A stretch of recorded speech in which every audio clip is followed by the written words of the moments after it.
Yaşar bu sürüş sabah YouTube'da al Yaşar. Bu çekmiyor mu arasında? Oy billah, maniye vuruyorum. Maniye vuruyorum. Kamarda gıla gıla. Ya Allah. Ben görmem. Ekologiyada Venezuela'nın adına sür. Bas. Sür. Ay. Çeşkanı yiyin, çeşkanın ağzından. Ay yavaş. Sür sen de. Yavaş.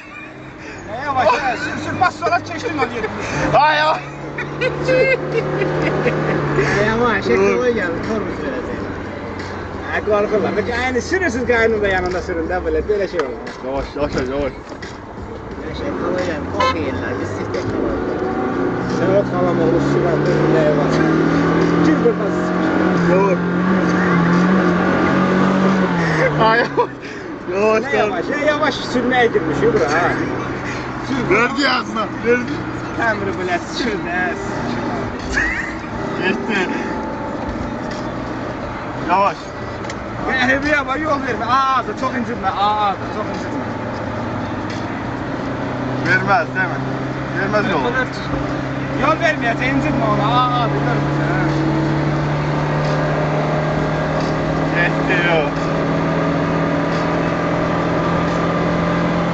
Ay ödüllendi şimdi. Sürme gitti. Ya da bana maşın da yok. Ya da bağla çekin sürme.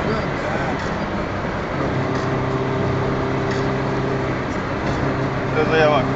Yavaş tutarım üzerinde. Yavaş. Oy seni canım. Kahvedesin lan çeşke. İşte taksim ya. Yaşama taksim. Valla. Yavaş gördün mü? Yavaş bizden hadi çok yedim. Vay böyle. Sana ne de. Sürme. Bana git. Aa geç. Aa. Ya da sürme. Aa geç. Ateşka doğma çatma. Aa canım abi. Motor bir arada. Güneşten gelmişsin. Yok gel. Güneşten gelmiş. Bastı. Hayır. Nereden? Böyle yavaş dur.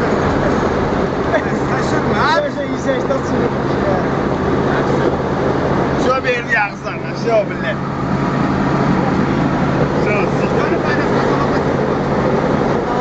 Sen yavaş, biraz yavaşın söz verin.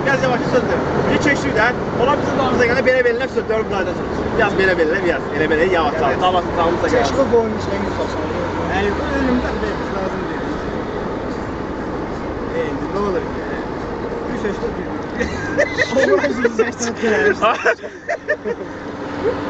Bu şey biz avanın yandır bilsinler. Ya sen şey. Ha şuraları da bir yol olsun. Evet.